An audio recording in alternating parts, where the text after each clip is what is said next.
She was thrown away like she was useless, at the most vulnerable moment of her life. But she turned abandonment into roots, pain into strength, and fear into resilience. Now, the one who tried to destroy her watches in silence as her victory blossoms. If this story caught your interest, don't forget to subscribe to our channel and let us know what city you're watching from. Let's continue. 15 years. 15 years of a life Jessica believed she was building on a solid foundation, with love, with purpose. 15 years by the side of Edward, the man she met when he was just a budding entrepreneur, full of dreams and promises of a brilliant future. At the time, she was 23, a recent business administration graduate, full of plans to open her own consulting firm. But Edward had other plans. He needed someone he could trust, someone who would be by his side as he built his empire. And Jessica, in love and convinced she was part of something bigger, left everything behind. She quit her promising job at a multinational corporation, tucked her own business plans into a dusty drawer, and became the dedicated wife, the silent partner who took care of everything while Edward shined.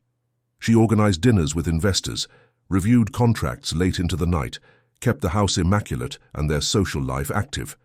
She was the one who remembered the partners' birthdays, who sent strategic gifts, who smiled for the business magazine photos next to her successful husband. Little by little, Jessica stopped being herself and became just the wife of Edward Miller. And he grew. The small import-export business transformed into a conglomerate with operations in 3 states. The trips became frequent, the absences constant, and Jessica got used to having dinner alone at the enormous dining table of their penthouse in Buckhead, just outside Atlanta. But she didn't complain. After all, that was the price of success, she thought, and Edward always came back with expensive gifts, with promises that things would get better soon, that they would have more time together shortly. Until at 38, Jessica discovered she was pregnant. The news came like a ray of light in the grey routine her life had become. She held the pregnancy test in her trembling hands, tears streaming down her face, and for the first time in years she felt there was a new meaning to everything, a baby, a real family. Maybe this was the fresh start they so desperately needed. Edward was traveling when she found out. 3 days in New York City, meetings with foreign investors, the usual excuse. Jessica waited patiently, mentally rehearsing how she would break the news, imagining his reaction, the joy in his eyes, the tight hug. She prepared a special dinner, bought a tiny pair of white baby shoes, and left them on his plate. Everything was perfect. When Edward finally returned, it was a rainy Friday in October. Jessica heard the sound of the key in the door and felt her heart race. He walked in carrying his executive briefcase, his suit impeccable, but his face was distant, cold. He barely even looked at her, greeting her with a vague nod. "Jessica, I need to talk to you," he said, his voice devoid of any emotion. She smiled nervously, pointing to the set table. "I have something incredible to tell you too, Edward. Come on, let's have dinner and I'll—" "No, listen to me now," he interrupted, pulling a manila envelope from his briefcase. "This needs to be handled today." Jessica frowned, confused. The envelope was placed on the living room coffee table, between them, like a heavy, threatening object. She looked at her husband, trying to decipher the expression she couldn't recognize. Edward took a deep breath, ran a hand through the graying hair at his temples, and finally said the words that would echo forever in her memory. "These are the divorce papers. It's all taken care of. You just need to sign." The world stopped. Jessica felt as if the floor had vanished from beneath her feet. She blinked several times, trying to process what she had just heard. Divorce? What do you mean, divorce? There had been no fight, no argument, nothing to justify this. It was as if someone had ripped out the script of her life and replaced it with a completely different one. "Edward, what are you saying?" She tried to get closer, but he took a step back, avoiding her touch. "Why are you doing this? We can talk, There's nothing to talk about, Jessica. It's already decided. Look, I don't want to make a scene. I don't want a fight. I don't want drama. It's better this way, for both of us. For both of us?" Her voice came out as a strangled, disbelieving squeak. "Edward, I'm pregnant. I was going to tell you tonight. I prepared everything. He cut her off with a sharp wave of his hand, as if shooing away an annoying fly. Pregnant? He let out a short, bitter laugh. That doesn't change anything, Jessica. In fact, it just reinforces that I'm doing the right thing. You'll get what's agreed upon in the settlement. You won't be left wanting for anything. Jessica felt her legs give way. She grabbed the arm of the sofa, her breath coming in ragged. Gasps, her chest tight. How could he be so cold? How could this man she had loved, served, and dedicated 15 years of her life to be standing there, throwing it all away like it was trash? Edward, please, just explain what's happening. If I did something wrong, if you met someone else, if... You didn't do anything wrong, Jessica. He sighed, impatient, glancing at the expensive watch on his wrist. You just don't serve a purpose anymore. I need to move on. My life has changed, my goals have changed, and you got left behind. The words fell, like daggers. You don't serve a purpose anymore. Jessica felt bile rise in her throat, her whole body trembling. She wanted to scream, to hit him, to demand answers, but all she could manage was to let the tears stream down her face in silence as Edward picked up his suitcase and headed for the door. Sign the papers, Jessica.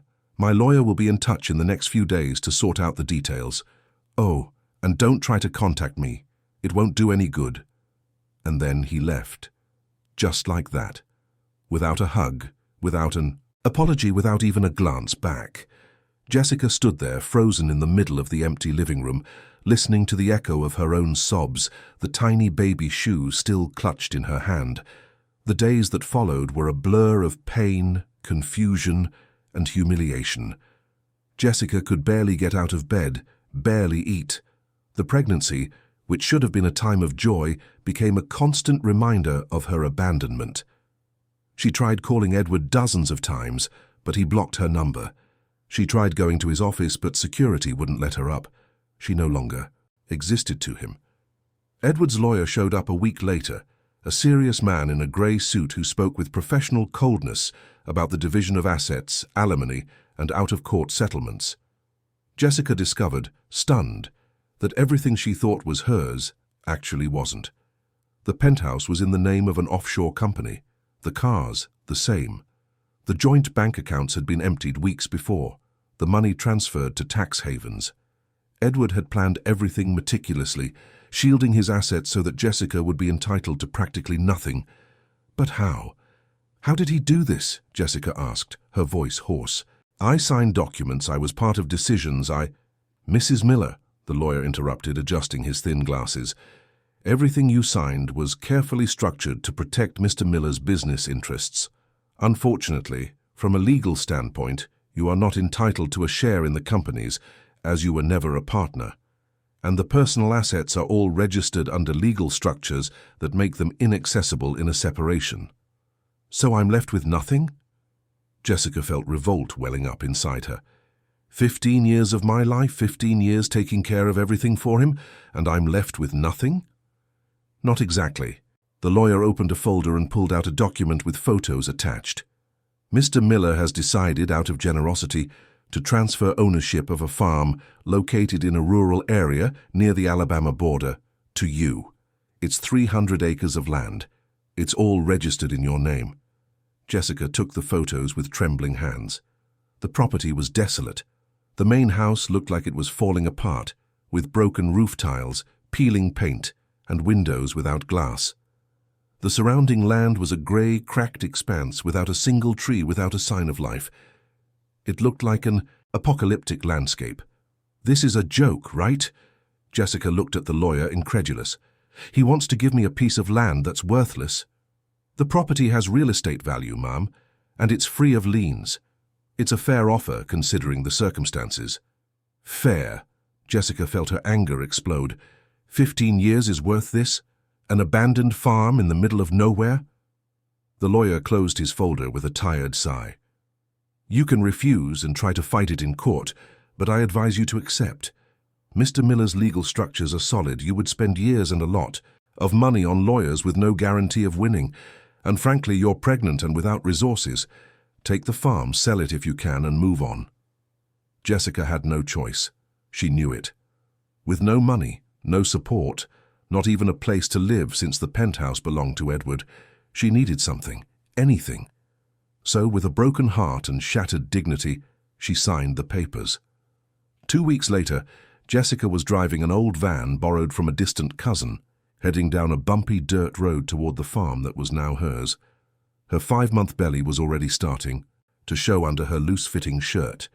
She had sold all her jewelry, designer bags, expensive shoes, everything that was left of the luxury life that was never really hers. With the money, she bought the bare essentials: simple clothes, some kitchen utensils, a used mattress, and basic groceries. The road seemed endless. After leaving the Atlanta suburbs, she headed into the countryside, passing through smaller and smaller towns, until she reached an arid, forgotten region where the sun beat down mercilessly and the vegetation was sparse and dry. Her phone's GPS had stopped working properly, and Jessica had to stop a few times to ask for directions from locals, who looked at her with a mixture of pity and suspicion. "Y'all looking for the old Miller farm?" an old man in a straw hat asked, spitting on the ground. "That place is cursed, ma'am. Nothing's grown there for over 20 years. The land's dead. If I were you, I'd head back to the city." But Jessica had nowhere to go back to, so she thanked him with a nod and kept going, her heart growing heavier, her hope fading. When she finally arrived, the sun was setting, painting the sky a sickly orange. The farm was even worse than in the photos. The iron gate was rusted and fallen, the fences were destroyed, and the main house was a frightening ruin. Jessica got out of the van slowly, her legs stiff after hours of driving. She walked to the porch where loose boards creaked under her feet and pushed open the front door, which gave way with a sharp groan. The inside of the house smelled of mold and neglect. There were old pieces of furniture covered in dust, cobwebs hanging in the corners, and water stains on the walls. The wooden floor was rotted in several places, and Jessica had to walk carefully to avoid falling through. She went through the rooms one by one: the main living room with a broken fireplace, the kitchen with empty cabinets and a rusted wood-burning stove, 3 small bedrooms with moldy mattresses, and a bathroom with exposed plumbing and no running water. Jessica sat on the living room floor, her back against the cold wall, and looked around. This was all she had left. 15 years of dedication, of love, of sacrifice, reduced to a ruined house in a God-forsaken place. She placed her hands on her belly, feeling the slight movement of her baby, and finally let the tears fall uncontrollably. "I'm sorry, my love," she whispered to the child growing inside her. "I'm so sorry I failed you. I'm sorry I have nothing more than this to give you." The first night was terrible. Jessica managed to set up the mattress in one of the less destroyed rooms, but the cold was biting, and there weren't enough blankets. She could hear strange noises from outside, the wind rattling the broken windows, wild animals moving in the darkness, the constant creaking of the old house's structure. She barely slept, scared, alone, wondering if she could survive there. But when the sun rose the next morning, something changed. Jessica woke up with an aching back and a tired body, but as she opened the front door and looked out at the vastness of the land, she felt something different growing inside her. It wasn't hope, not yet. It was rage, a deep, transformative rage that burned in her chest like a live coal. Edward had thrown her here to die, to disappear, to be forgotten. He wanted her to feel useless, disposable, worthless.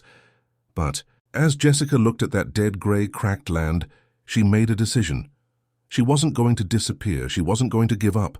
She was going to make that land bloom, even if it was the last thing she ever did.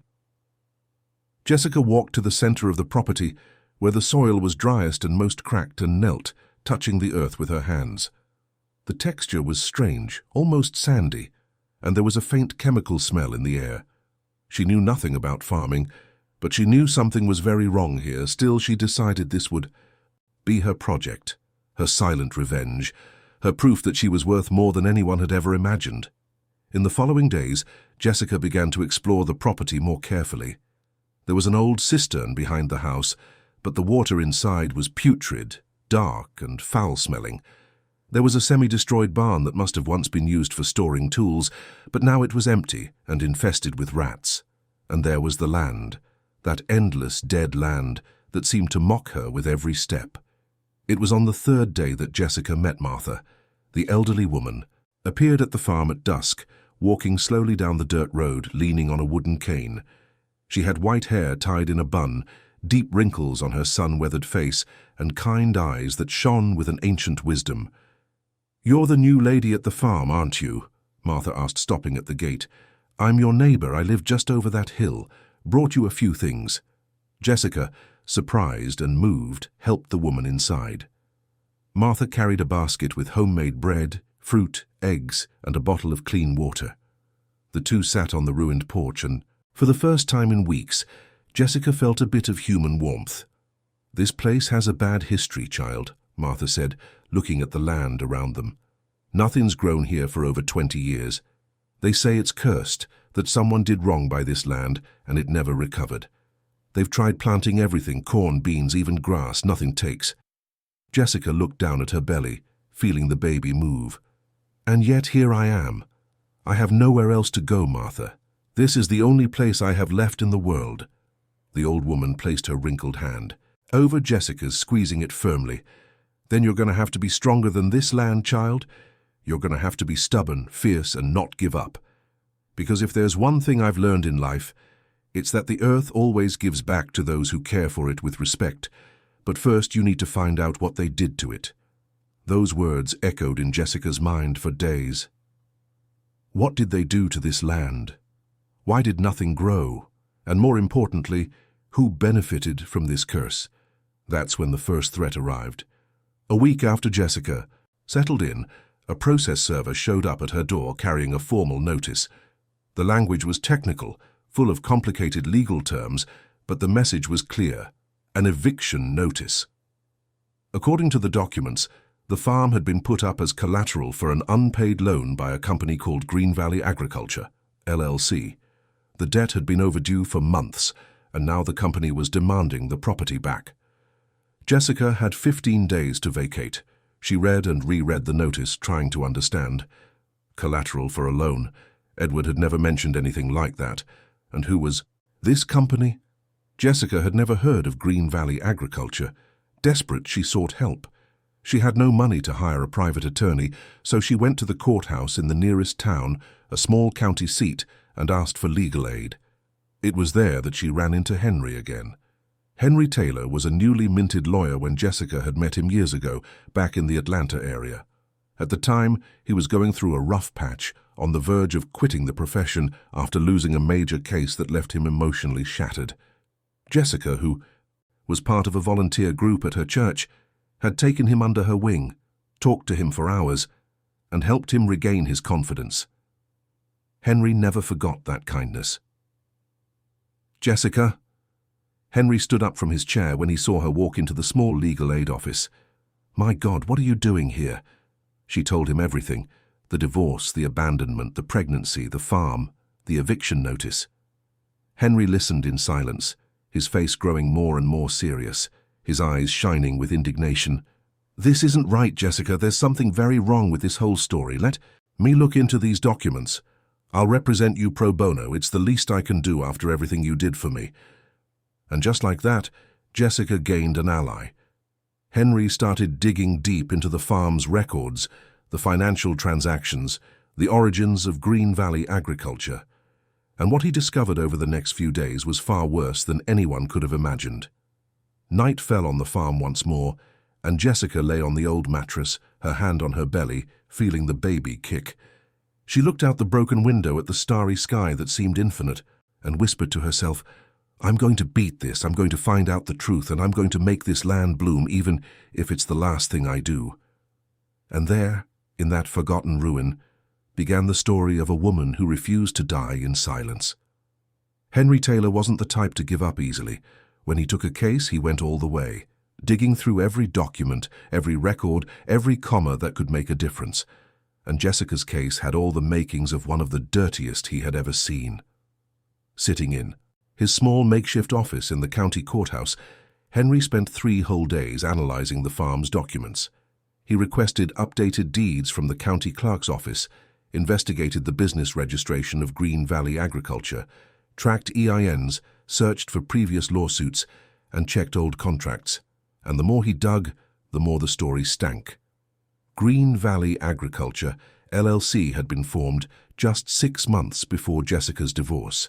The company had 2 partners, a front man who could barely write his own name living in a slum in New York City, and a woman named Patricia Cole. Henry knew that name. Patricia was a former financial consultant, well known in the Atlanta business scene, for helping several entrepreneurs shield their assets and create complex corporate structures to evade taxes and lawsuits. She was known for being cold, calculating, and extremely efficient. And according to some sources Henry discreetly consulted, she was also Edward Miller's new partner. The pieces of the puzzle were starting to fit. Edward hadn't acted alone. He had help. And Patricia wasn't just the mistress. She was the mastermind, the architect of the entire scheme to destroy Jessica and ensure she was left with nothing.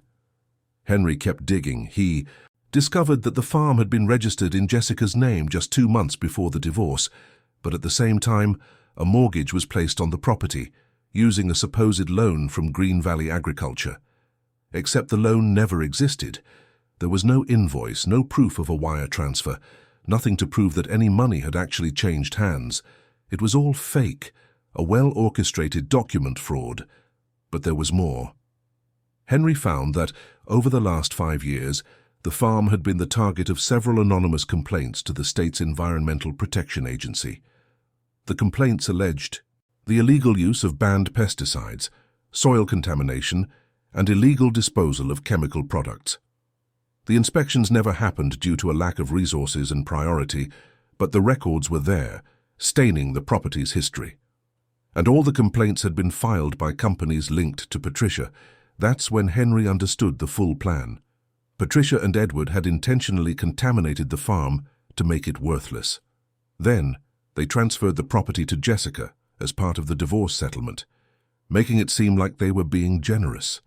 Next, they used the shell company to create a fake debt and reclaim possession of the land. The ultimate goal? To take the farm back, clean up the property's name through frontmen, and then sell it to a powerful land grabber in the region who had been eyeing that land for years. The profit would be immense, and Jessica would be just another disposable victim along the way. Henry slammed his fist on the desk, furious. Those scoundrels had planned everything coldly, without a shred of humanity. But now he had enough information to start building a solid defense. He picked up the phone and called Jessica. "Jessica, I need you to come into town. I've discovered some very serious things. We need to talk in person."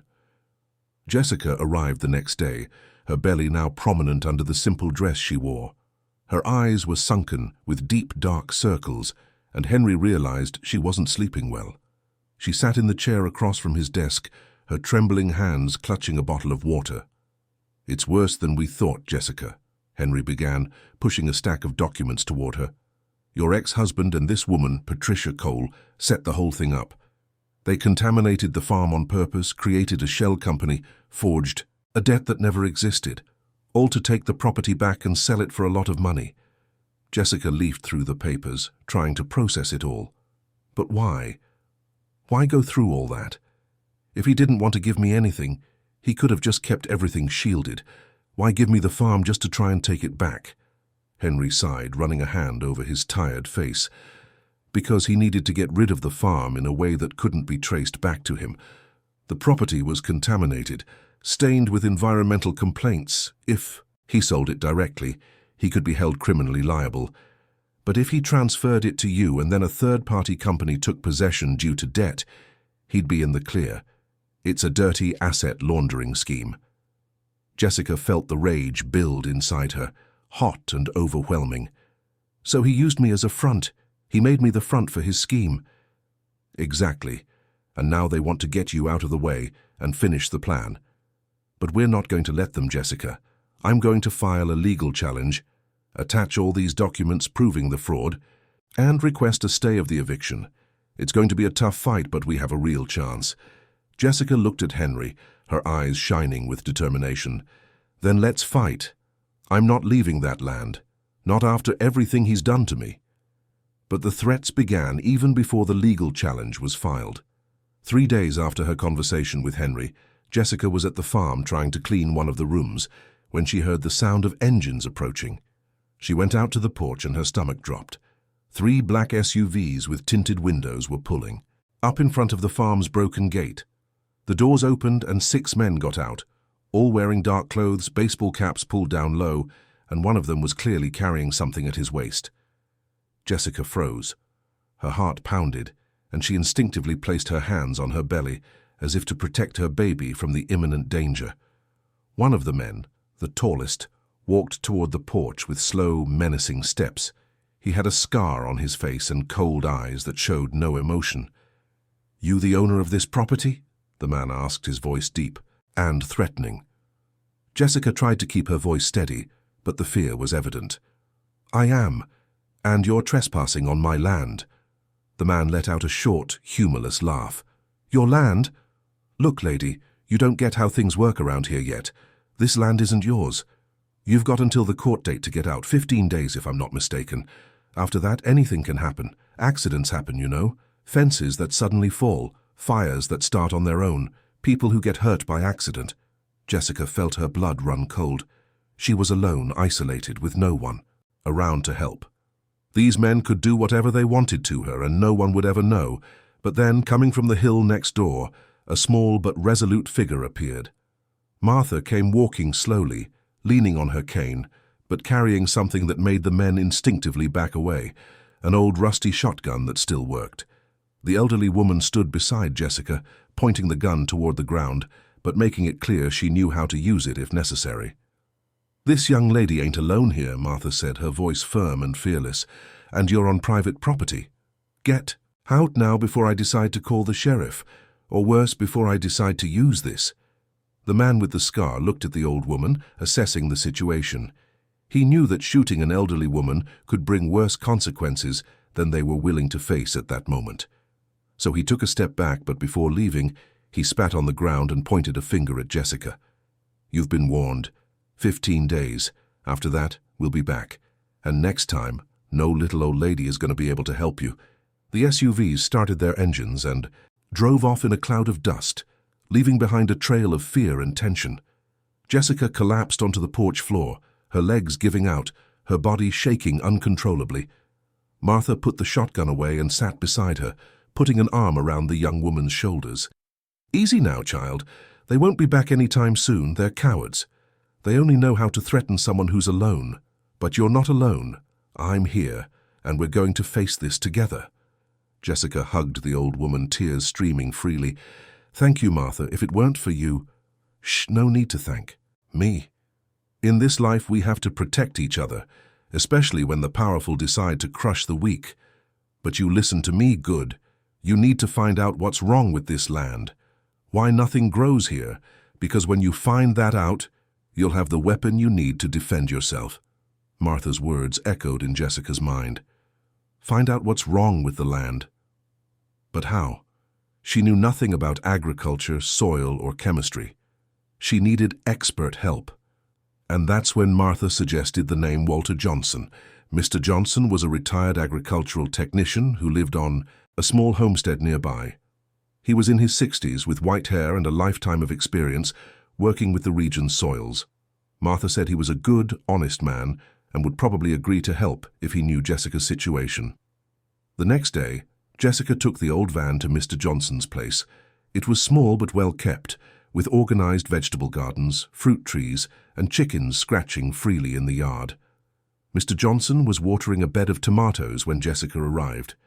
He was a man with a kind face, calloused hands, and sharp eyes that seemed to see more than most people. "Martha told me about you," he said, inviting Jessica inside. "Said you're having trouble at the old Miller farm. That place has a bad history, ma'am.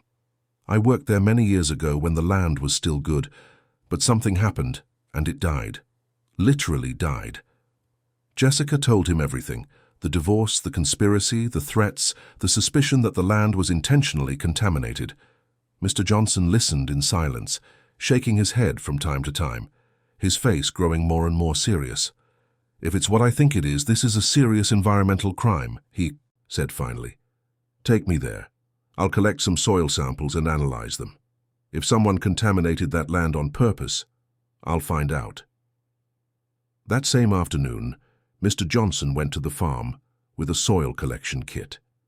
He chose several different spots on the property, dug small holes, took samples of the earth, and placed them in labeled plastic bags. As he worked, he explained to Jessica what he was doing. "The soil has a natural chemical composition," he said, examining the texture of the earth between his fingers. "But when chemicals are dumped in excess, they completely alter that composition. Industrial herbicides, for example, can kill all the microbial life in the soil, making it sterile for years. That's what I suspect happened here." "How long does it take for the land to recover?" Jessica asked, watching intently. "Depends on the level of contamination. It could take 5, 10, 20 years, or it might never fully recover if the damage was too severe. But there are recovery techniques, phytoremediation. It's slow, hard work, but it's possible." "Phytoremediation?" "It's using specific plants that can absorb the chemicals from the soil. Sunflowers, mustard greens, some legumes. They pull the contaminants up through their roots and store them in their leaves. Then you harvest and safely dispose of those plants, and little by little, the soil gets cleaner." Jessica felt a spark of hope ignite in her chest. "So, it's possible to reverse this? It's possible to make this land live again?" Mr. Johnson looked at her with a gentle smile. "It's possible, yes. But it will take a lot of work, a lot of patience, and a lot of faith. The land responds to those who care for it with love, Mom. Never forget that." 3 days later, Mr. Johnson returned with the analysis results. His face was grave as he handed the technical report to Jessica. She read it with difficulty, trying to understand the scientific terms, but the conclusion was clear and terrifying. The farm's soil had been contaminated with extremely high doses of industrial herbicides, especially glyphosate and paraquat, in concentrations far above the legal limit. The contamination was so severe that it made the soil unsuitable for any type of cultivation for at least 10 years without treatment. "This was no accident," Mr. Johnson said, pointing to the numbers on the paper. "No one uses these doses by mistake. Someone dumped these products here on purpose with the intention of killing the land. It's a very serious environmental crime." Jessica felt anger and sadness mix in her chest. Edward and Patricia had not only stolen her dignity and her future, they had also destroyed that land, that piece of nature, just for greed. It was a cruelty that went beyond her, that affected something much larger and more important. "I need this report, Mr. Johnson. I need to show this to my lawyer. This proves they knew the land was contaminated when they gave it to me." "Take it, ma'am. And what's more, I'm going to help you recover this soil. I'll teach you the techniques, get you the right seeds, and monitor the process. I won't charge you a thing. This here is a matter of justice." Jessica hugged the old agricultural technician, tears of gratitude streaming down her face. Thank you for believing in me." Henry was ecstatic when he saw the technical report. "This is gold, Jessica. With this we can prove that your ex-husband gave you a property knowing it was contaminated and worthless. This constitutes bad faith, malicious intent, and I could even reverse the entire asset division process. I'm attaching this to our legal challenge immediately." But Henry knew he needed more. He needed direct proof, something that linked Edward and Patricia to the contamination or the conspiracy. And that's when he had a risky idea. "Jessica, I know it's a lot to ask, but could you provoke a conversation with your ex-husband and record it? If he admits anything, if he lets slip any phrase that proves he knew about the contamination, we'll have a huge trump card." Jessica hesitated. The thought of speaking to Edward again, of hearing that cold, cruel voice, filled her with dread. But she also knew she had to do it for herself, for her baby, for justice. "I'll do it," she said, determined. "I'll provoke him until he tells the truth." Jessica waited for the right moment. She knew Edward frequented a specific restaurant in Buckhead on Thursdays, always at the same time, always at the same table. So, on a rainy Thursday, she dressed as best she could, hid her phone in her pocket with the recorder on, and went to the restaurant. Edward was there, sitting alone, reading some document while waiting for his order. When he saw Jessica approaching, his face twisted into an expression of irritation and contempt. "What do you want, Jessica?" he asked, not even inviting her to sit. Jessica pulled out a chair and sat down anyway, her heart pounding. "I just want to understand, Edward. Why did you do all this? Why did you give me that farm knowing it was worthless?" "Because I needed to get rid of that problem somehow," he answered coldly, taking a sip of wine. "That land was a liability, an environmental time bomb. I couldn't sell it, couldn't keep it. So I found a solution. You were useful for the first time in a long while." "Useful?" Jessica's voice trembled with rage. "You used me as a front, Edward. You contaminated that land and then dumped it on me to clear your name." Edward shrugged, indifferent. "Look, you signed the papers, you accepted. Now it's your problem, and frankly, I don't have time for these dramatic conversations. You have 15 days to get out of there. After that, whatever happens is no longer my problem." "Do you really feel nothing?" Jessica asked, her voice low but charged with emotion. 15 years together, a baby on the way, and you just discard me like trash." Edward finally looked her in the eyes, and what Jessica saw there made her shudder. There was no remorse, no guilt, nothing but emptiness. "Feelings are for the weak, Jessica. I learned that a long time ago, and you were always too weak to understand how the world really works. Now, if you'll excuse me, I have more important things to do." Jessica stood up, her legs shaky, her heart broken all over again. But this time she also had something powerful in her hands, the recording. Every word, every admission of guilt was all recorded on her phone. She left the restaurant in the light rain, feeling the cold water mix with the tears on her face, but there was also a small, bitter smile of victory.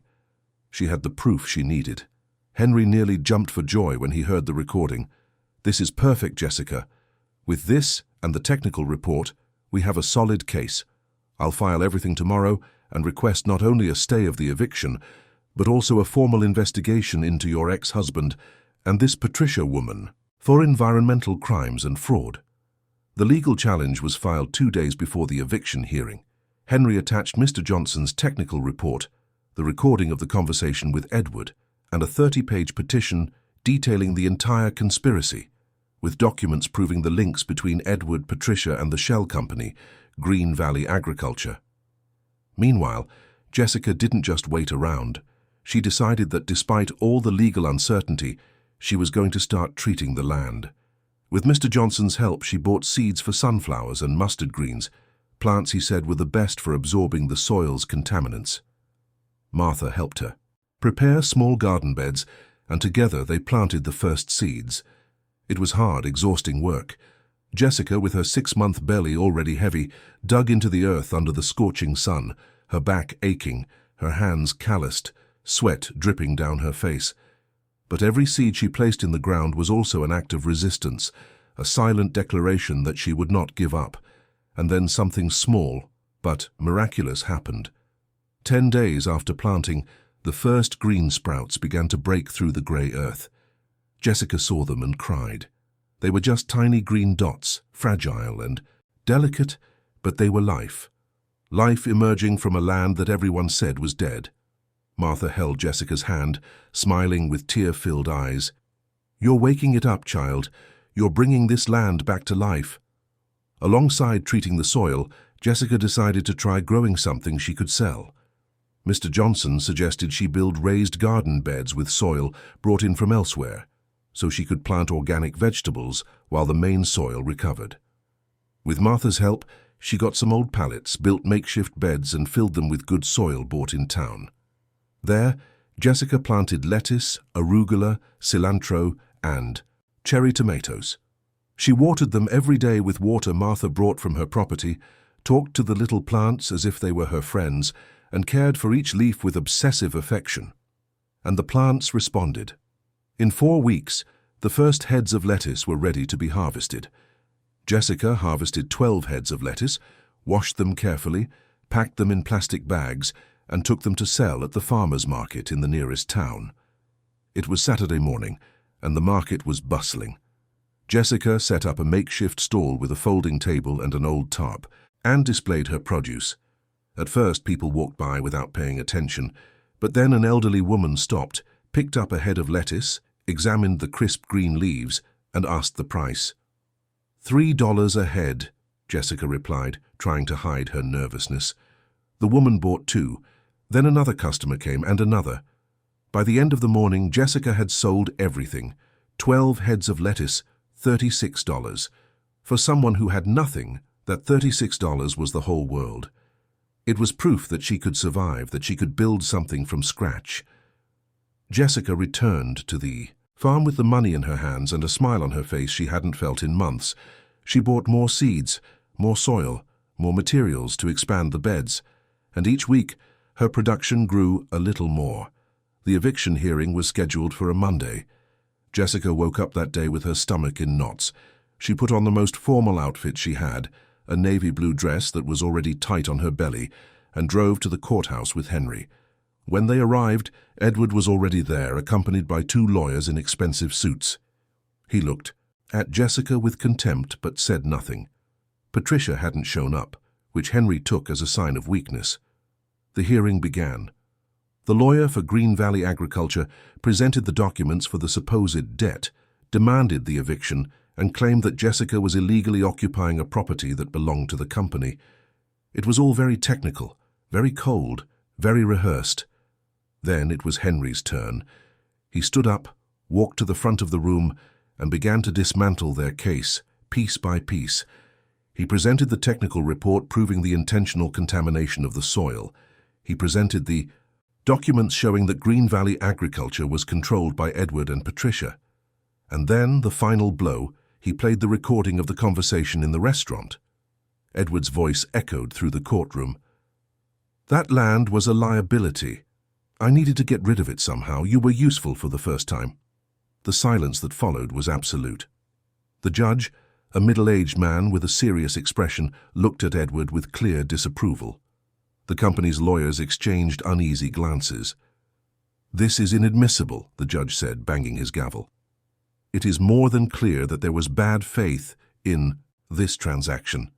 I grant the stay of eviction and give Green Valley Agriculture 60 days to prove, with original documents and bank records, the origin of the loan that supposedly created this mortgage. If they fail to present this documentation, the mortgage will be cancelled and the property will be definitively registered in the name of Mrs. Jessica Miller. Furthermore, I am ordering an investigation into environmental crimes and document fraud. This hearing is adjourned."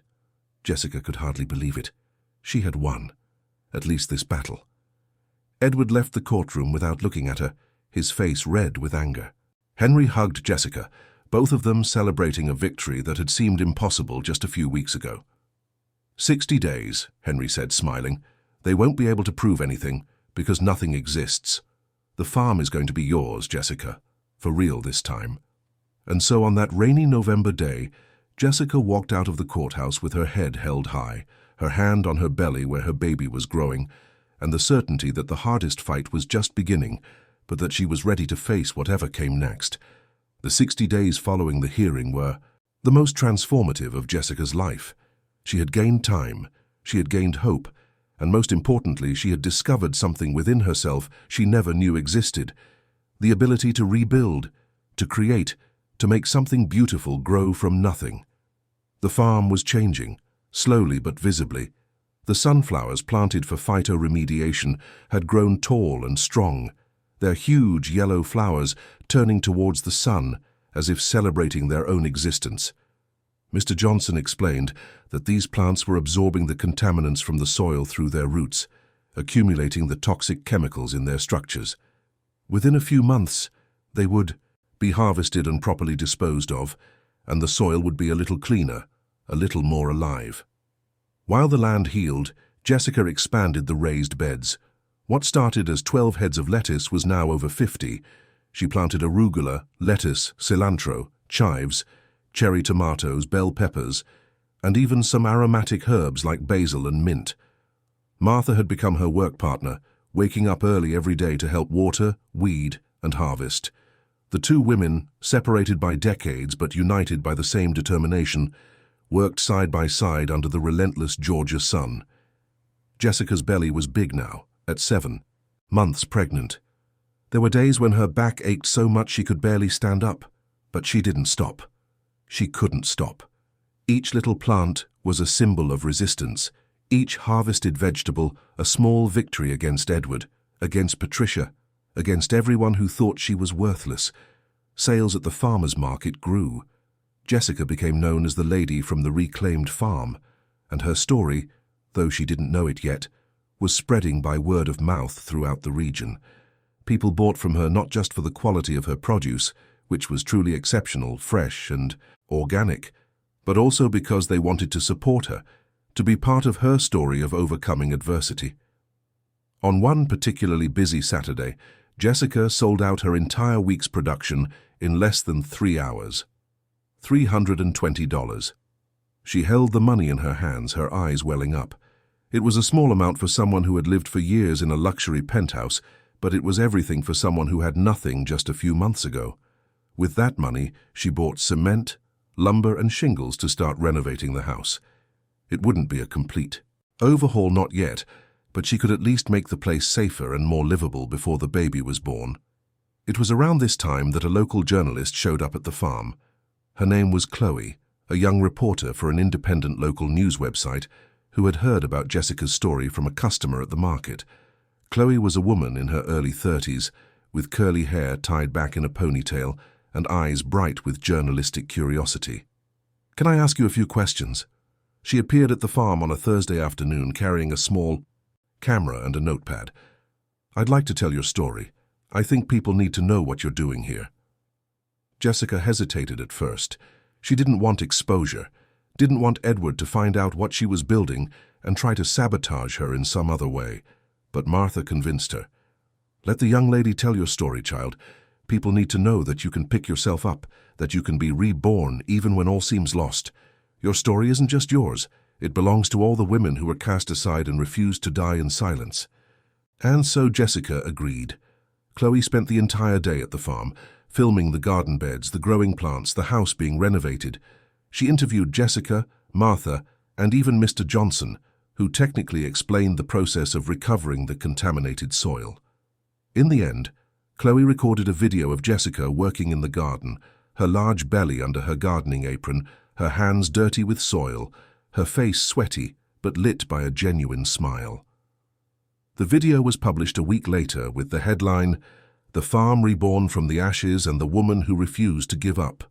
The report told, without too many legal details to avoid jeopardizing the court case, the story of a woman abandoned while pregnant who received a dead piece of land as her only asset and decided to make it bloom again. The video went viral. In 2 days, it had over 50,000 views. In a week, it reached 200,000. Messages started pouring in. Women from all over the country wrote to Jessica, sharing their own stories of abandonment, of overcoming, of struggle. Some offered help, others just wanted to thank her for inspiring them. Jessica read each message with tears in her eyes, realizing that her pain, her fight, had become something bigger than herself. But the most significant impact of the report came from an unexpected place. 3 weeks after the video was published, Jessica received a call from a woman named Regina Clark. Regina was the president of the Georgia Organic Farming Cooperative, an organization that brought together over 200 small-scale rural producers in the region.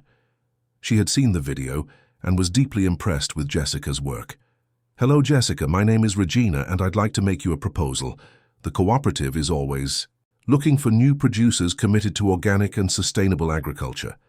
I've virtually visited your farm through the video, and I was enchanted by what you're doing. I'd like to come in person to see your production and talk about a possible partnership."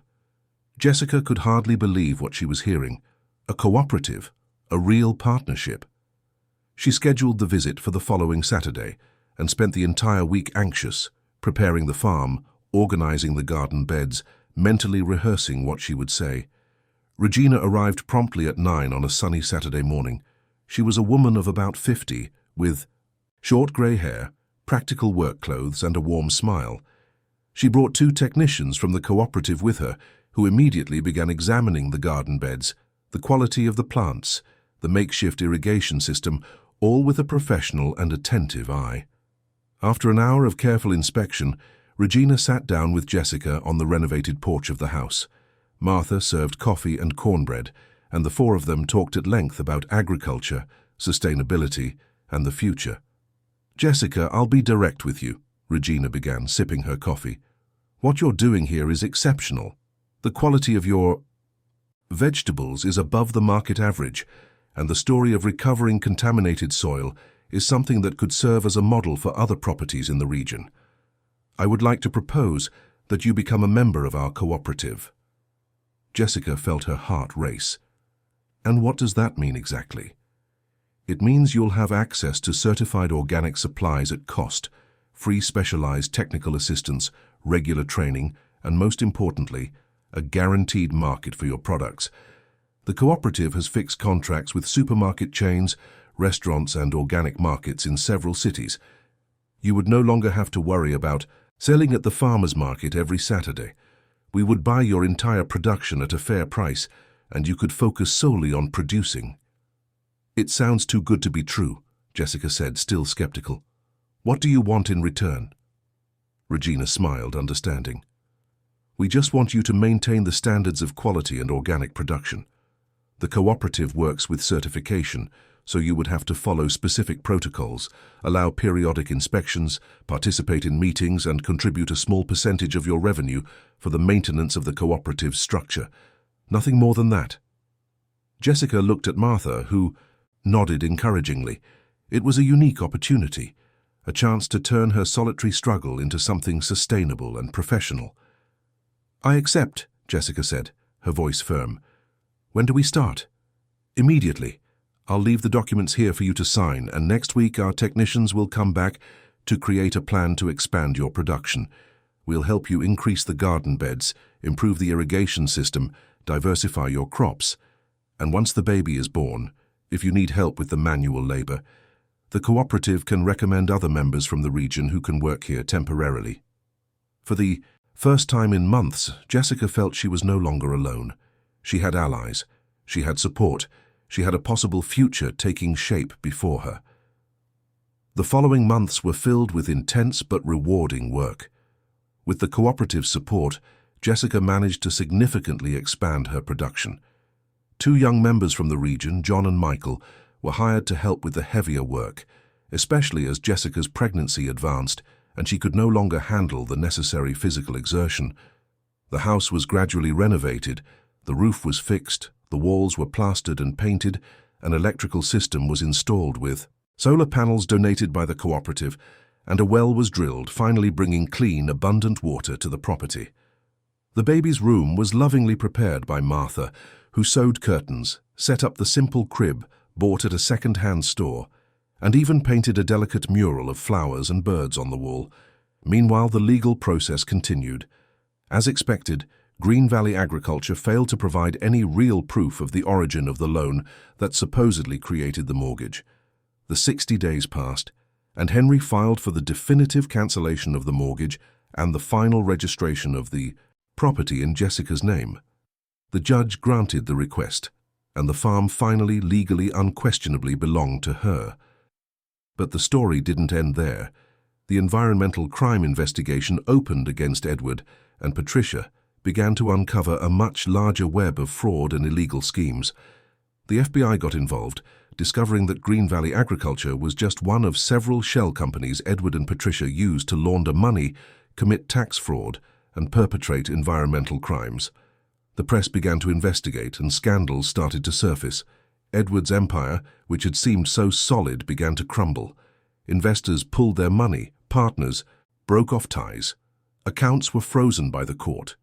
In a matter of weeks, the millionaire entrepreneur saw his fortune evaporate, his companies go bankrupt, and his reputation completely destroyed. Patricia, realizing the ship was sinking, fled. She managed to transfer a significant amount of money to offshore accounts and disappeared, supposedly abroad. Edward was left alone, facing multiple criminal charges, astronomical debt, and public scorn. Jessica learned all of this through Henry, who followed every development in the case. At first, she felt a bitter satisfaction, a sense of justice being served, but over time it ceased to matter. She was too busy building her new life to worry about the destruction of Edward's. The pregnancy came to an end. It was early February, the height of summer, and Jessica was a full 9 months along when she felt the first contractions. Martha rushed her to the hospital in the nearest town, driving the old van over bumpy roads while Jessica held her belly and breathed deeply, trying to control the pain and fear. The labor was difficult, long, but finally, at 5:40 on a sunny Sunday morning, Sophia came into the world, a healthy little girl with dark hair and big eyes who cried loudly as soon as she was born, announcing her arrival with the full power of her lungs. When the nurse placed the baby in Jessica's arms, she felt something she had never felt before, a love so immense, so overwhelming, that it seemed to fill all the emptiness that existed inside her. "Hi, my little one," Jessica whispered, tears streaming freely as she looked at her daughter's perfect little face. "I promise I'll give you everything I never had. I promise you'll grow up strong, free, and loved, and you will know that women don't need anyone to survive. We are capable of building empires with our own hands." Martha stood at the doorway of the room, dabbing her eyes with a cloth handkerchief. "She's the most beautiful thing I've ever seen," she said, sobbing with emotion. "This little girl was born from struggle, born from hope. She's going to be special, I just know it." Jessica returned to the farm 3 days later, carrying Sophia in a borrowed car seat. The reception she received surprised her. Martha had organized a small welcome party.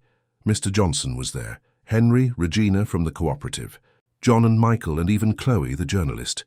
There was a string of colorful flags hanging on the porch, a table with simple but plentiful food, and flowers picked from the farm's own gardens decorating everything. "Welcome to the world, little Sophia," Regina said, holding one of the baby's tiny hands. "You're very lucky to have a mother like yours." The following months were a period of adjustment and learning. Jessica discovered that being a mother was infinitely harder than any book or piece of advice could have prepared her for. The sleepless nights, the constant worries, the painful breastfeeding. At the beginning, it was all a challenge. But she wasn't alone. Martha was like a grandmother to Sophia, taking care of the baby whenever Jessica needed to work in the gardens. The cooperative was understanding, adjusting production goals so Jessica could balance motherhood and work. And the farm continued to grow. The land, little by little, responded to the phytoremediation treatment. Mr. Johnson conducted new soil analyses and was impressed with the results. The contaminant levels had dropped by half, and in some specific areas, it was already possible to plant directly in the soil without using raised beds. It was a miracle of nature, science, and human persistence. Jessica began to hire other people to help on the farm, but not just anyone. She specifically sought out women from the region who, like her, had been abandoned, rejected, discarded by their husbands. Women who needed an opportunity, a fresh start, someone to believe in them. The first was Elaine, a woman in her late 40s who had been kicked out of her home by her husband after 30 years of marriage. With no children, no profession, no anything, she was living at her sister's house and doing odd cleaning, jobs to survive. Jessica hired her to help in the gardens and discovered that Elaine had a natural gift for caring for plants.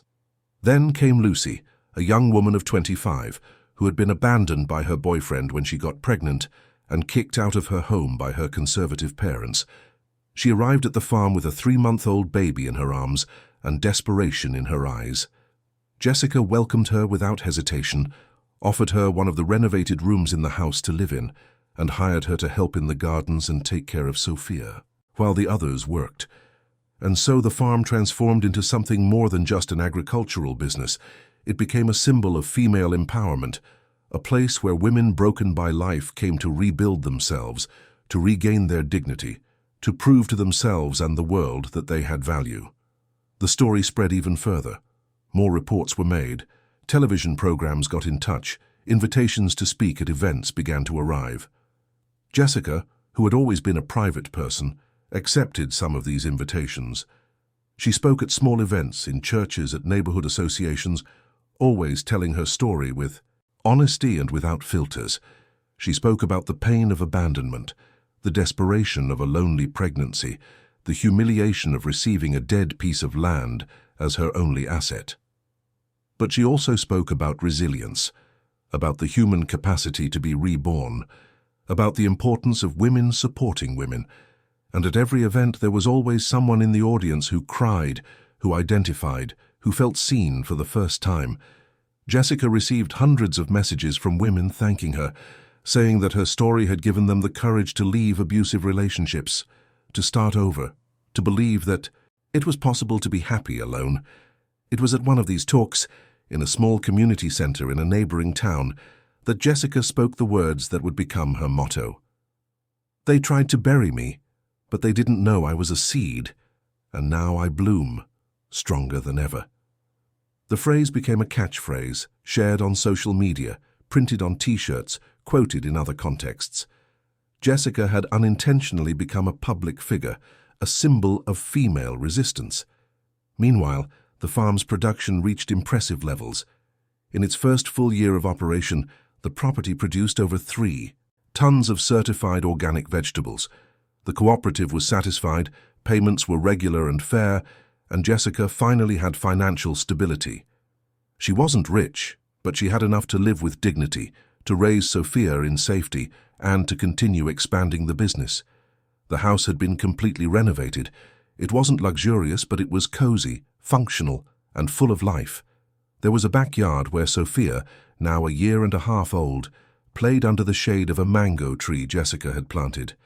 There was a new barn where the vegetables were washed, sorted, and packed before being sent to the cooperative. And most importantly, there were people. The farm was no longer a lonely, haunted place. It was a home, a workplace, a space for collective reconstruction. It was on an October afternoon, when Sophia was turning 1.5, and the sunflowers from the second round of phytoremediation were blooming in all their yellow glory, that an unfamiliar car pulled up in front of the farm. Jessica was picking cherry tomatoes with Elaine when she saw the man getting out of the vehicle. It was Edward, but not the Edward she knew. This man looked like he had aged 10 years in less than 2. His hair was completely white, his face marked by deep wrinkles, his shoulders slumped under the weight of a defeat he never imagined possible. He wore simple clothes, very different from the expensive suits of the past, and his eyes, once so cold and arrogant, were now empty and tired. Jessica felt her heart clench, but not with pity. It was something more complex, a mixture of residual anger, satisfaction at justice served, and indifference. This man no longer had any power over her. He was just a ghost from the past, visiting the ruins of what was once his own life. "What do you want here, Edward?" Jessica asked, her voice firm and emotionless. Edward stopped a few feet from her, his hands trembling slightly. I came to ask for help. I lost everything, Jessica. The companies went bankrupt, the penthouse was auctioned off, the accounts are frozen. I have nothing. No one.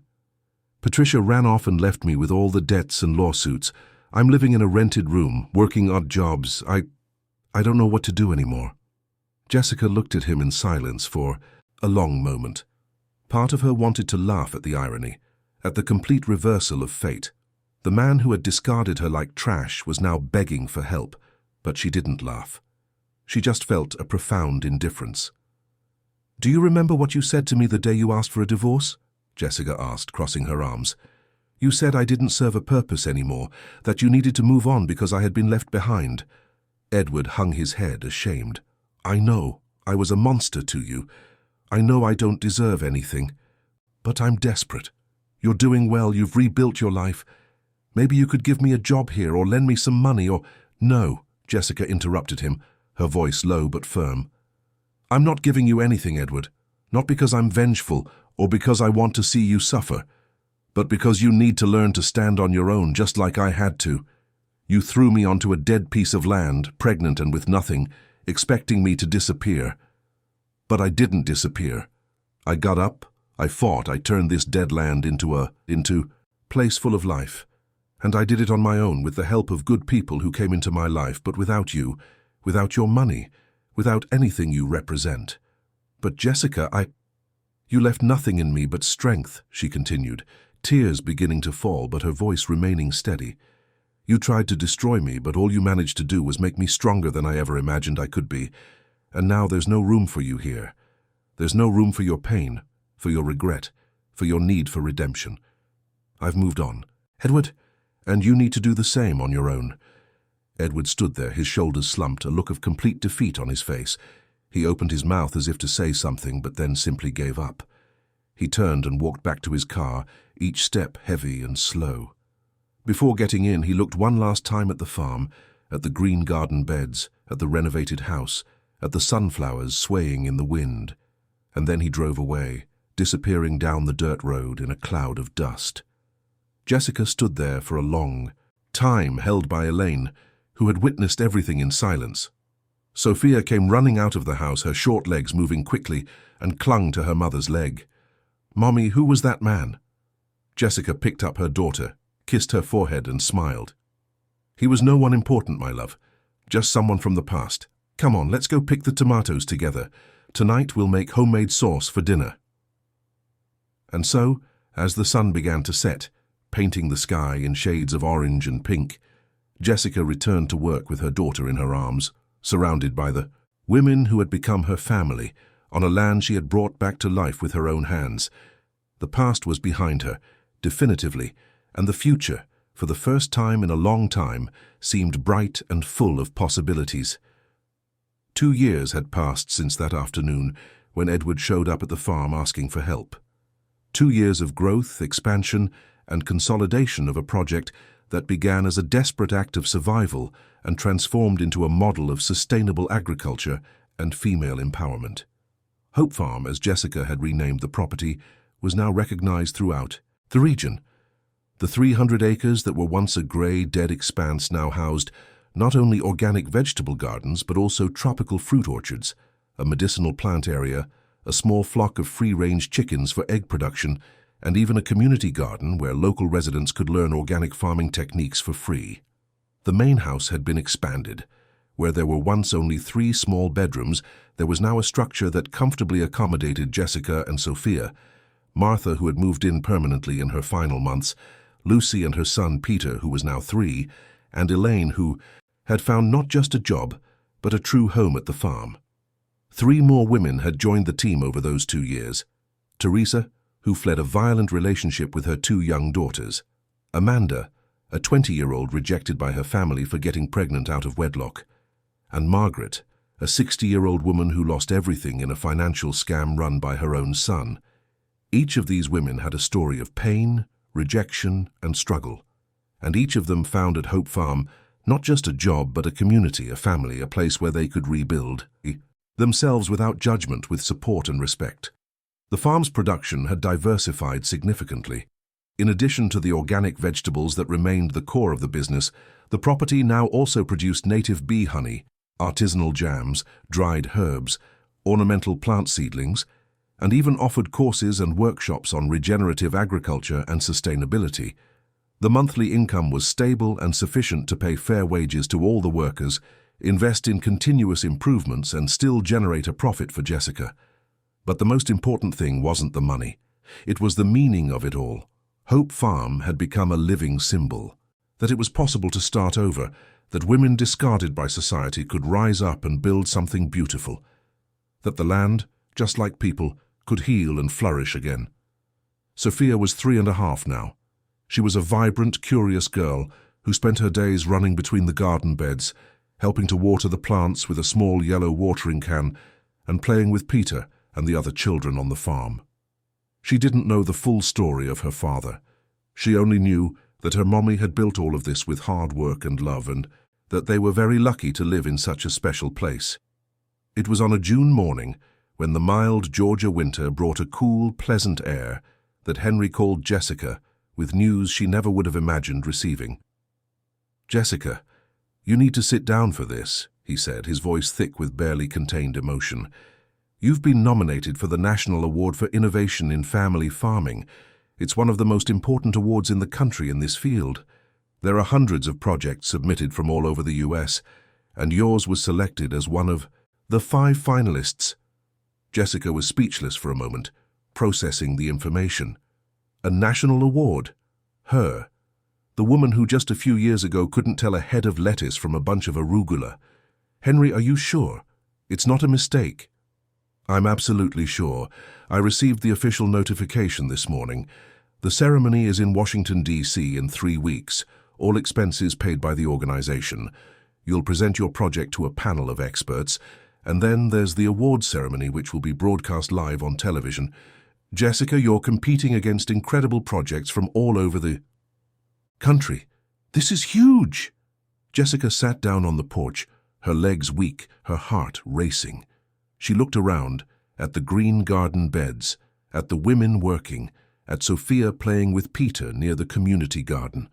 All of this, which began as an act of desperation and stubbornness, was now being nationally recognized as an example of innovation and sustainability.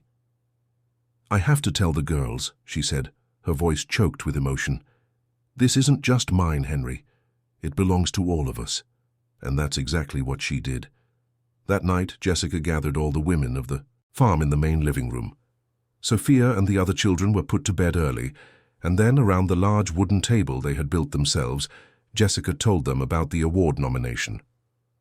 The silence that followed was broken by Martha, who at 82 was still the wise and loving matriarch of them all. "My child, this is God's recognition of everything you've done," she said, her eyes shining with tears. "You took a dead land and brought it back to life. You took broken women and helped them rebuild themselves. You deserve this award and so much more." The other women erupted in hugs, tears, and celebration. They insisted that Jessica take someone with her to the ceremony in D.C., and after much discussion, it was decided that Martha and Elaine would accompany her.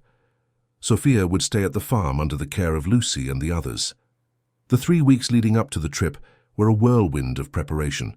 Jessica had to prepare a complete presentation of the project with data, photos, videos, and concrete results. She spent entire nights working on it, with the help of Chloe, the journalist who had done the first report, on the farm and had become a close friend over the years. The presentation told the full story, from the abandonment and arrival at the dead land, through the discovery of the intentional contamination, the legal battle, the beginning of the soil recovery through phytoremediation, the partnership with the cooperative, to the transformation of the farm into a center for female empowerment and sustainable organic production. The numbers were impressive. Over 5 tons of vegetables produced annually, 7 families directly supported by the project, 50 people trained in organic farming techniques through the free workshops, and an 80% reduction in soil contamination levels in just 3 years. But beyond the numbers, there were the stories of women who found a second chance at the farm, who regained their dignity, who proved to themselves and the world that they were capable of starting over. These stories were the true heart of the project. The day of the trip arrived. Jessica, Martha, and Elaine took a morning flight from Atlanta to Washington, D.C. For Martha and Elaine, it was their first time flying and their excitement was contagious. Jessica, despite her nerves, couldn't help but smile at their happiness. In D.C., they were greeted by the award organizers and taken to a comfortable hotel in the city center. The ceremony was the next day, and Jessica would have to present her project to the panel of experts in the morning before the official awards ceremony at night. Jessica barely slept. She reviewed her presentation dozens of times, mentally rehearsed what she would say, and imagined every possible question. When she finally fell asleep, it was already 4 in the morning. The presentation to the panel of experts took place in a modern auditorium with large screens and state-of-the-art equipment. Jessica, wearing a simple but elegant dress that Chloe had helped her choose, walked onto the stage with trembling legs. In front of her, 5 renowned experts in agriculture, sustainability, and public policy waited, their expressions serious and professional. But as soon as Jessica started speaking, something changed. The nervousness gave way to passion. She wasn't just presenting numbers and techniques. She was telling a story. Her story. The story of a woman who lost everything and decided not just to survive, but to flourish. The story of a land that was poisoned and managed to heal. The story of women who were discarded and found their worth again. She spoke for 30 minutes, showing before and after photos of the farm, videos of the women working, and emotional testimonials from each of them. When she finished, the silence in the auditorium was absolute. And then one of the experts, a renowned agronomist with white hair, began to applaud. The others joined in, and soon the entire audience, which included other finalists and organizers, was on its feet, applauding. Jessica left that auditorium knowing that whether she won the award or not, she had already won. She had touched hearts, inspired people, and shown that change was possible. The award ceremony took place that night in a grand ballroom filled with officials, business leaders, academics, and journalists. There were television cameras, photographers, and a huge stage with professional lighting. Jessica was seated in the second row, with Martha on one side and Elaine on the other, both wearing their best dresses and with their hair specially styled for the occasion. The other awards were announced first: Best Urban Agriculture Project, Best Social Economy Initiative, Best Technology in Farming Project. Each winner went up to the stage, received their trophy, and gave a brief speech. Jessica clapped politely, but her heart was racing, her palms sweating. Finally, the main category arrived: the National Award for Innovation in Family Farming. The host, a nationally known journalist, walked onto the stage with a golden envelope in his hands. "This award," he said, his voice solemn, recognizes projects that not only demonstrate technical excellence, but also promote social transformation, environmental sustainability, and inclusion. This year we had over 300 submissions from across the country, and the choice was extremely difficult. But one project stood out, not only for the impressive results achieved in such a short time, but especially for the profound human impact it has generated. Jessica held Martha's hand, who squeezed back tightly. "The winner of this year's National Award for Innovation in Family Farming is," the host dramatically opened the envelope, "Hope Farm by Jessica Miller from Georgia." The world seemed to stop for a second. Jessica heard the applause erupt around her, felt Martha and Elaine hugging her, but she was in shock, unable to fully process what was happening.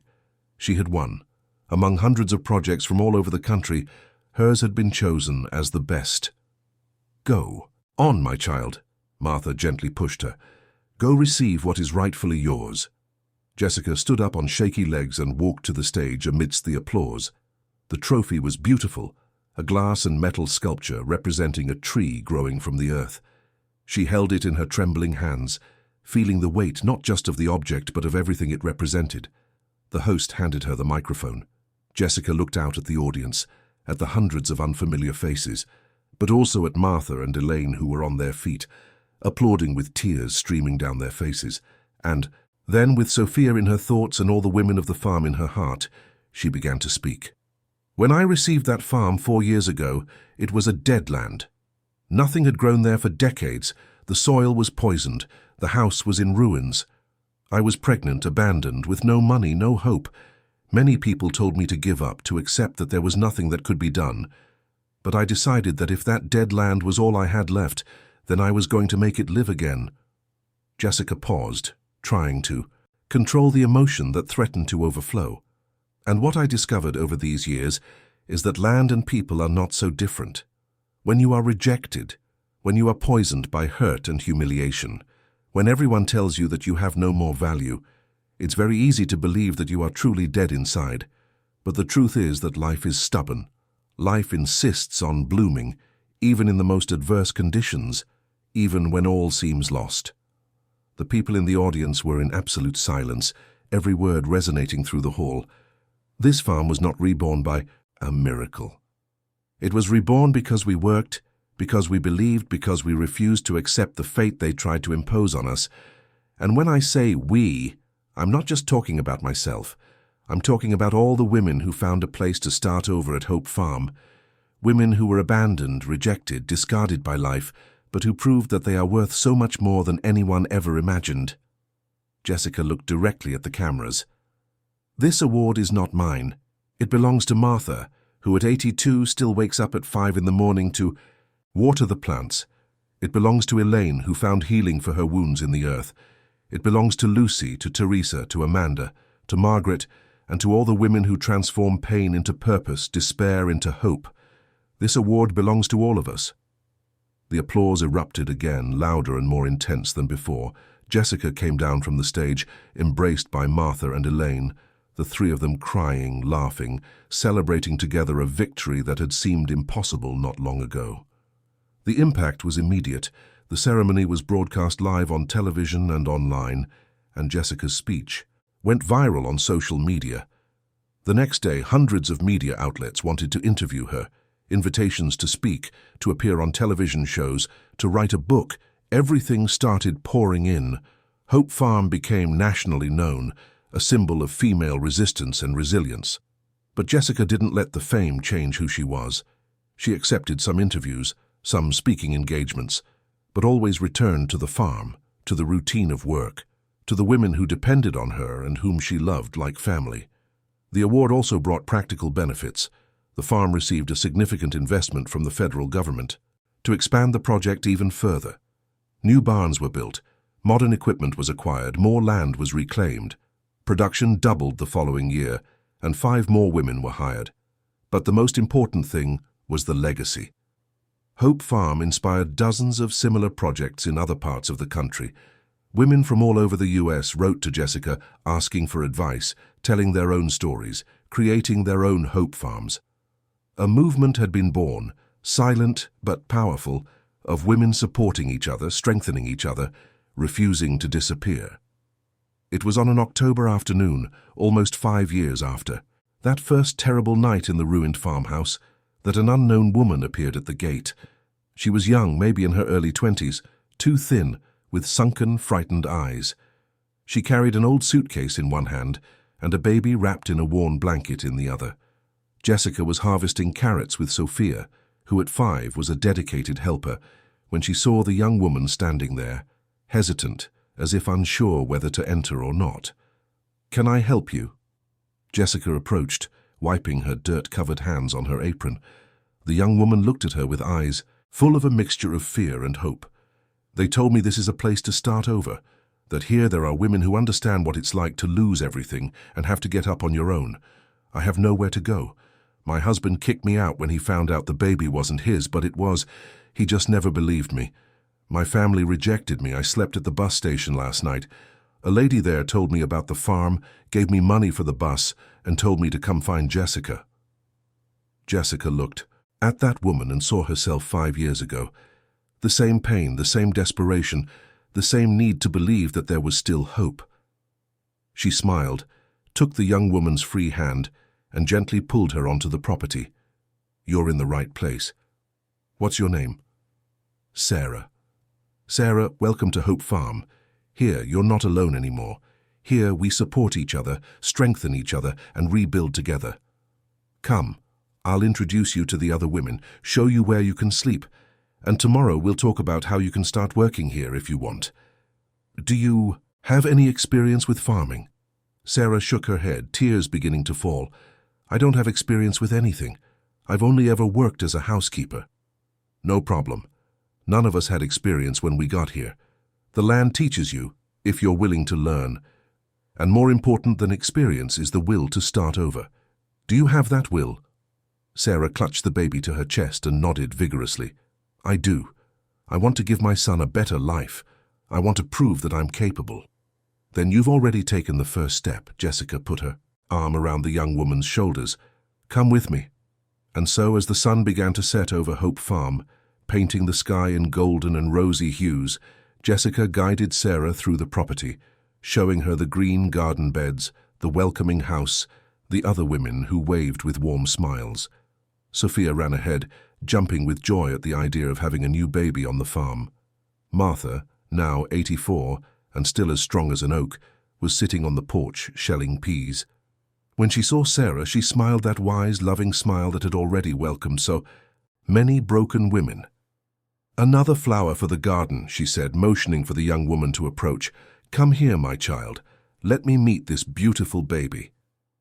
Sarah sat next to the old woman, still wary, still scared, but beginning to feel something she hadn't felt in a long time: safety. Around her, women worked, humming songs. Children played freely. Chickens scratched in the yard.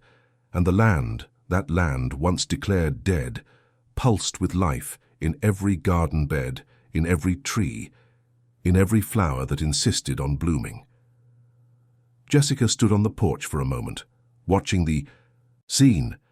She thought about everything she had been through, the abandonment, the humiliation, the despair. She thought about Edward, who lost everything trying to destroy her. She thought about Patricia, who fled like a coward, She thought about all the times she wanted to give up, thought she couldn't make it, doubted herself. And then she looked at what she had built. Not just a prosperous farm, but a home, a community, a refuge for women who needed a second chance. She had transformed pain into purpose, despair into hope, death into life. Sophia tugged on her mother's hand. "Mommy, can I show the garden to Aunt Sarah's baby?" Jessica smiled and kissed the top of her daughter's head. "You can, my love. But be gentle, okay?" As Sophia ran off, Jessica turned her gaze to the horizon, where the sun was setting over the farm's green fields. And there, in that moment of peace and fulfillment, she finally understood the profound truth she had learned over those years. They tried to bury her, but they didn't know she was a seed. And now she not only bloomed, she helped other women bloom too. The land, just like people, has an incredible capacity to regenerate when it receives care, respect, and love. And Hope Farm was living proof of that. It was proof that it's never too late to start over, that it's never impossible to bloom, that life, even in the most adverse circumstances, always finds a way to be reborn. And as the stars began to appear in the darkening sky, Jessica went inside to prepare dinner for her extended family, grateful for every challenge she had faced, because each one had brought her to this moment, to this life she never imagined possible, but which was now gloriously, perfectly real. Hope Farm would continue to grow, continue to welcome women, continue to prove that love, work, and determination can turn any dead land into a flourishing garden.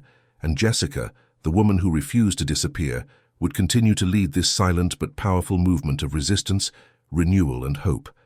Because in the end, Jessica's story wasn't just about a woman who reclaimed a farm. It was about the human capacity to reinvent oneself, to heal, to flourish even after all seems lost. It was about the strength of women when they support each other, about the beauty of nature that regenerates, about the justice that eventually prevails. And it was above all about hope. The hope that never dies, that insists on sprouting even in the most arid land, that transforms victims into survivors, survivors into victors, and victors into inspiration for all those still fighting in their own deadlands, waiting for the day when they too will bloom. Dear listeners, we hope Jessica's story has touched your heart in the deepest way possible. If you were moved by this journey of overcoming, resistance, and rebirth, please leave a like, subscribe to the channel, and tell us in the comments which moment struck you the most. Was it the abandonment, the legal battle, the birth of Sophia, or perhaps the arrival of Sarah at the end, showing that the cycle of hope continues? We want to know what you felt. Every day we bring intense stories like this one, revealing the deepest and most resilient side of the human soul, showing that no matter how difficult the situation, there is always a possibility for a new beginning. We'll see you in the next episode, with another story that will touch your soul and make you believe in the power of transformation.